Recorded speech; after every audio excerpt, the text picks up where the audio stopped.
In Timecop, released in 1994, Max Walker, an officer for a security agency that regulates time travel, must fend for his life against a shady politician who's intent on changing the past to control the future. And in Kill 'Em All 2017, wounded men arrive at a closed-down hospital ER. The men with guns arrive and start killing. Who are they killing for and why? The FBI try to figure it out by interrogating the only survivor, a nurse, about her and a mysterious man named Philip's role. And hey, what's up you guys? Bloody Jacob here to bring you another couple Jean-Claude Van Damme movie reviews, or when we talk about, as I said, Timecop, which is kind of a classic Van Damme flick, one of his more known ones, one of the more sort of definitive ones of his sort of high point of his career.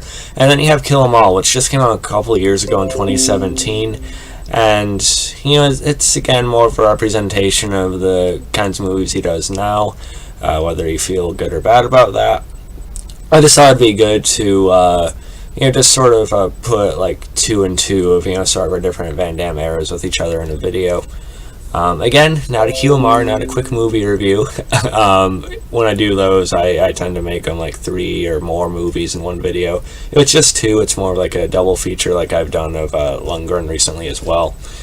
But yeah, Timecop, I actually have it on a Blu-ray double feature set with Bloodsport. Ironically, these may be 2 of my favorite JCVD movies. I'd have to really think about that. I will do a ranking video at some point, once I see just a bit more. For the longest time, I thought Universal Soldier was my favorite of Van Damme's sort of, sci-fi films. But honestly, watching Timecop again, I did see it years ago with my brother, who has been a fan since he was a kid. I watched Timecop again knowing it was a classic of his and just buying a refresher. But seeing Timecop again, that may have changed. We're going to talk about Timecop first. I did read that synopsis on IMDb, which is okay, and the Kill 'Em All one was I decided it'd be easier to run through those than me, butchering the plot step by step. But yeah, Timecop. It also stars Mia Sara, who a lot of you guys would probably recognize from Ferris Bueller's Day Off with Matthew Broderick. And I do like her quite a bit in this. She is a very nice actress. I actually kind of want to see her in more now. I've only ever seen her in this and Ferris Bueller's, to my knowledge anyway. But yeah, I actually like her and Van Damme's chemistry in this. I feel like sort of a sweet couple. I think they do well on screen together. And I do like the personal touch, because what the IMDb page doesn't mention is kind of a key component. Something ends up happening to his wife just as she's about to tell him she's pregnant. And so, it's 10 years later, and so he's still struggling with the idea of not going back and trying to fix it, because it caused, of course, all these time issues and screw with history and stuff like that, as you've seen in different types of time travel movies like that. But yeah, Timecop I really liked a lot. I think it's easily within my top 3 Van Damme movies now. And yeah, it's a sci-fi movie, but I think it's one of the most accessible Van Damme movies as well, because it's pretty fast-paced, has a good amount of action and fight scenes. It doesn't really slow down too much, and it just mixes a lot of elements, like that time travel element that, I don't know, people seem to enjoy in entertainment, whether it's Back to the Future or something more serious, like Terminator, or different things like that that utilize, those aspects. So I kind of wish I would have shown my girlfriend this one early on instead of other ones, but her time will come with this one as well, I'm sure. But yeah, Van Damme in this is pretty good. Like I said, this is pretty much at the height of his career. His hair, on the other hand, in this is a different story. We've all seen him with the full-on mullet in Hard Target. This is a different version of that. I get these hairstyles were in at one point, but is this really the hairstyle of the future? I don't know. But like I said, I was engaged with the plot. I think it moves at a good pace. Him trying to figure all this out, as well as apprehend that politician.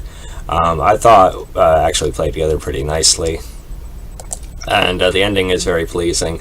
And the final fights, I should say, we get are in the rain around his house, and that was my favorite fight scene in Universal Soldier, when it happened to be dark and sort of downpouring, him versus Dolph Lundgren, and we get that in this, except two Van Dammes kind of past and present versus a bunch of goons.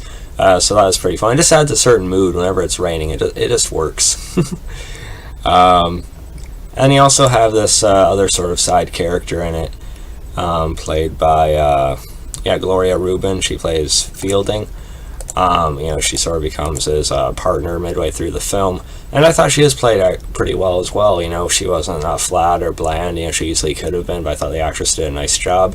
I like what she added to the story. I like how that ended up contributing to the conclusion of it. But yeah, really almost nothing to complain about in this movie.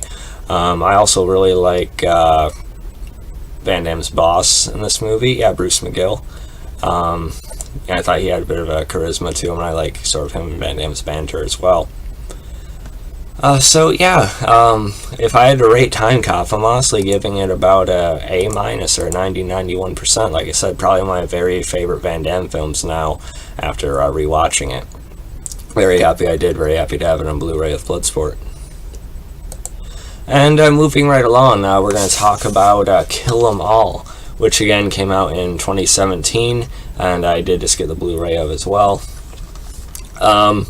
I've seen a lot more mixed reviews on this one, whereas Timecop is like one of the most heralded of Van Damme's catalog. This one, like I said, it was one of his modern films, and it's one of the really mixed ones of that, I guess. IMDb, some of them didn't really do it justice.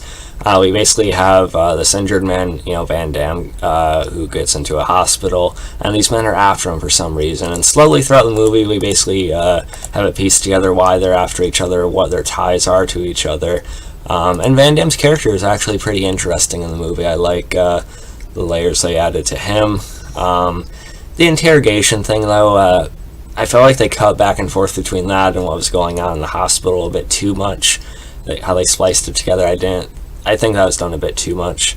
I think they should have had maybe a 15-minute start with that at the beginning of the movie, and then have it just all be in the hospital, and then at the end maybe go back to that point. I don't know.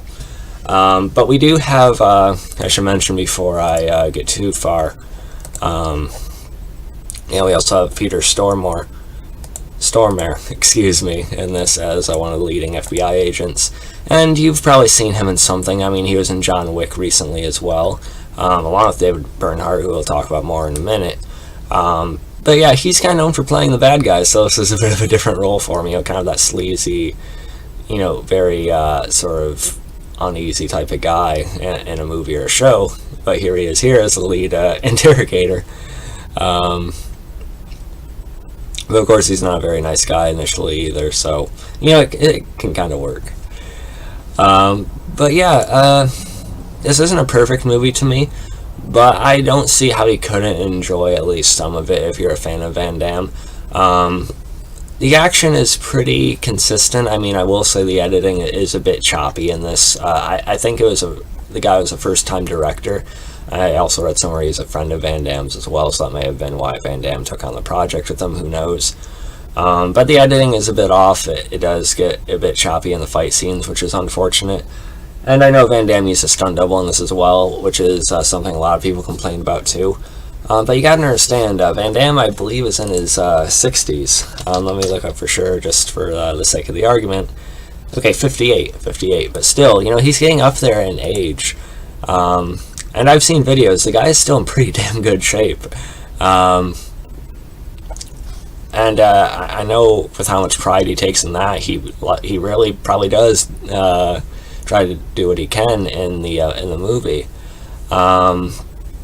So really, I don't see, I don't know, what do you expect him to do? I'm sure he does all he can. I'm sure he likes to do all he can. But then there's probably compromises he makes in certain movies between him and his agents or him and the producers. I don't know.